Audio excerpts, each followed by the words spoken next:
অস্ট্রেলিয়াকে চমকেই দিয়েছে বাংলাদেশ। কোচ যেমনটা বলছিলেন খেলার আগে যে তারা একটা চমক দেখাতে চান এবং সারপ্রাইজিং হকিতে তারা খেলতে চান এবং সেটা কিন্তু করে দেখিয়েছে বাংলাদেশ।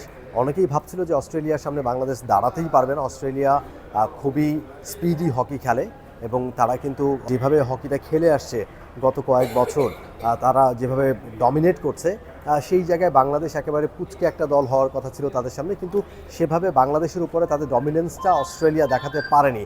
বাংলাদেশ কিন্তু প্রথম কোয়ার্টারটা সমতায় থেকেই শেষ করেছিল, 1-1 সমতা। সেই জায়গায় শেষ পর্যন্ত ম্যাচটা বাংলাদেশ হেরেছে, তবে 5-3 গোলে। যত বড় ব্যবধান হয়তো অনেকে ভাবছিলেন বা প্রত্যাশা করছিলেন, সেইভাবে অস্ট্রেলিয়া কিন্তু বাংলাদেশের উপরে ডমিনেন্সটা চালাতে পারেনি এবং বাংলাদেশ কিন্তু কখনো কখনো উল্টো ডমিনেট করেছে অস্ট্রেলিয়ার সাথে এবং তারা ভালো হকি খেলার চেষ্টা করেছে, অনেকগুলো চান্স ক্রিয়েট করেছে, 3টা গোল করেছে তারা এবং অস্ট্রেলিয়ার চোখে চোখ রেখে লড়াই করেছে। সেই দিক থেকে বাংলাদেশের খেলার প্রশংসা করেছেন বাংলাদেশ হকি ফেডারেশনের কর্মকর্তারা।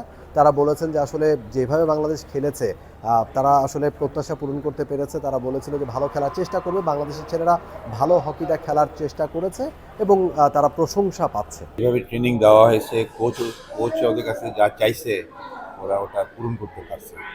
অস্ট্রেলিয়া একটা খুব শক্তিশালী দল, আমরা খুব ভালো করে জানি, হকিতে পাওয়ার হাউস বলা হয় এটাকে।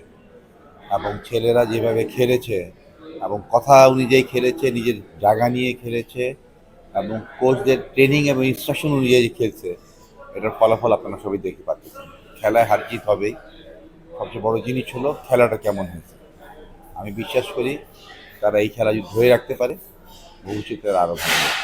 অনেকেই খুশি হলেও বা সন্তুষ্ট হলেও বাংলাদেশ দলের হেড কোচ সিগফ্রাইড আইখম্যান তিনি মোটেও হ্যাপি হতে পারছে না রেজাল্টটা নিয়ে। আইখম্যান বলছেন যে এই ম্যাচটা বাংলাদেশ জিততে পারতো, কারণ বাংলাদেশ অনেকগুলো চান্স ক্রিয়েট করেছিল। বক্সের মধ্যে বাংলাদেশ বেশ কয়েকবার অ্যাটাকে গেছে এবং বক্সের মধ্যে বাংলাদেশ বলও পেয়েছে, কিন্তু সেগুলোকে গোলে কনভার্ট করতে পারেনি। যে 3টা গোল হয়েছে বাংলাদেশের, 3টা এসছে পেনাল্টি কর্নার থেকে।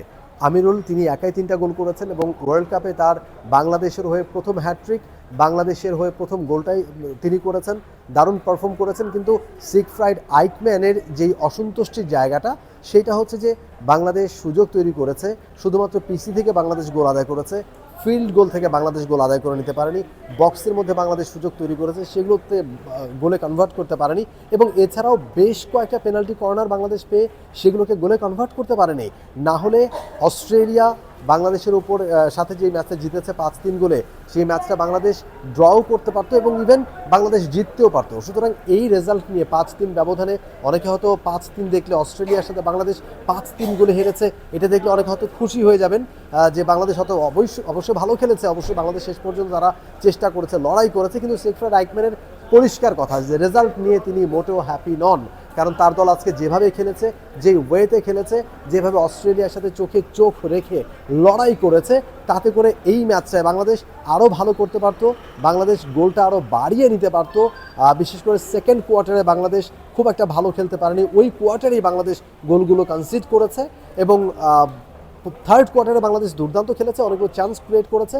যদি বাংলাদেশ ওই চান্সগুলোকে গোলে কনভার্ট করতে পারতো, তাহলে বাংলাদেশ আজকে আরও ভালো করতে পারতো। সেই জায়গায় আইখম্যানের আক্ষেপটা থেকেই যাচ্ছে।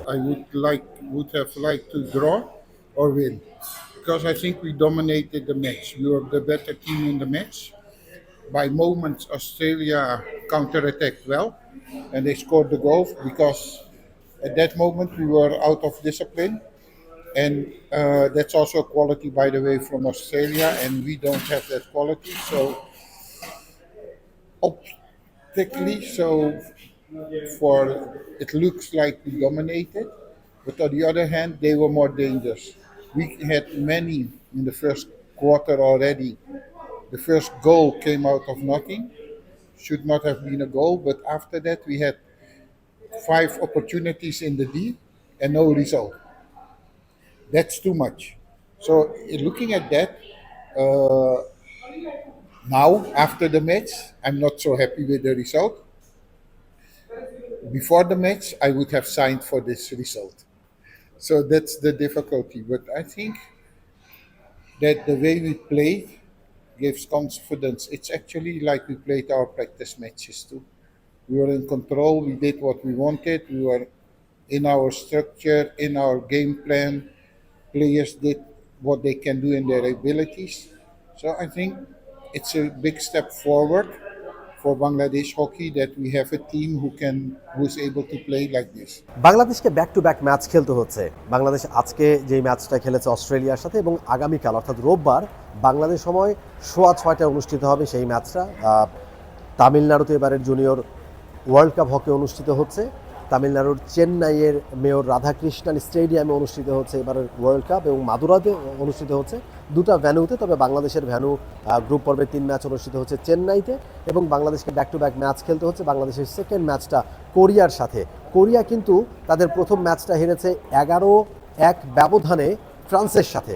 সুতরাং বাংলাদেশ এই বিবেচনা এবং বাংলাদেশ যেহেতু তাদের প্রথম ম্যাচটা অস্ট্রেলিয়া অনেক শক্তিশালী দল, তাদের সাথে বাংলাদেশ কম্পিট করেছে, ভালো খেলার চেষ্টা করেছে, তাদের কনফিডেন্ট লেভেলটা এই মুহূর্তে হাই রয়েছে, তারা ভালো আত্মবিশ্বাসী এই মুহূর্তে। সুতরাং তারা কোরিয়াকে টার্গেট করতে চায়। কোরিয়ার ম্যাচে তারা আসলে হয়তো নিশ্চয়ই জিততে চাইবে, তারা জয়ের জন্যই খেলবে এবং কালকে আরও বেশি এফোর্ট দিয়ে খেলার তারা চেষ্টা করবে। আজকে যেই জায়গাগুলোতে হেড কোচ যেই জায়গাগুলোতে ল্যাকিংস খুঁজে পেয়েছেন, যেখানে যেখানে বাংলাদেশ সুযোগ পেয়েও কাজে লাগাতে পারেনি, সেটা নিয়ে নিশ্চয়ই তাদের ডিসকাশন হবে, সেটা নিয়ে ভিডিও অ্যানালিসিস হবে এবং ওইগুলো শুধরে আগামীকাল বাংলাদেশ ভালো খেলার চেষ্টা করবে এবং কোরিয়ার সাথে বাংলাদেশ জিততেই মাঠে নামবে। এবং একটা ম্যাচ যদি ওয়ার্ল্ড কাপ স্টেজে বাংলাদেশ জিততে পারে সেটা অবশ্যই বাংলাদেশ হকির জন্য দারুণ হবে। নিশ্চয়ই বাংলাদেশ আজকে ভালো খেলেছে।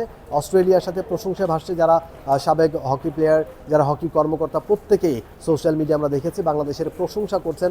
বাংলাদেশ যুবাদের প্রশংসা তারা করছেন যে অস্ট্রেলিয়ার সাথে এভাবে খেলতে পারাটা নিশ্চয়ই একটা বড় ব্যাপার। বাংলাদেশের হকি যে একটা চেঞ্জ আসছে বাংলাদেশের হকিতে, বাংলাদেশ যে এখন চোখে চোখ রেখে লড়াই করতে পারে বড় দলগুলোর সাথে, সেটা বাংলাদেশ আজকে দেখিয়ে দিয়েছে। এবং আগামীকাল যদি কোরিয়াকে বাংলাদেশ হারাতে পারে তাহলে নিশ্চয়ই সেটা হবে বাংলাদেশের জন্য একটা দারুণ পাওয়া। For more updates, subscribe to our YouTube channel and click on the bell icon. Follow us on Facebook and Instagram. Download T-Sports app to enjoy exciting games and highlights. Visit tsports.com.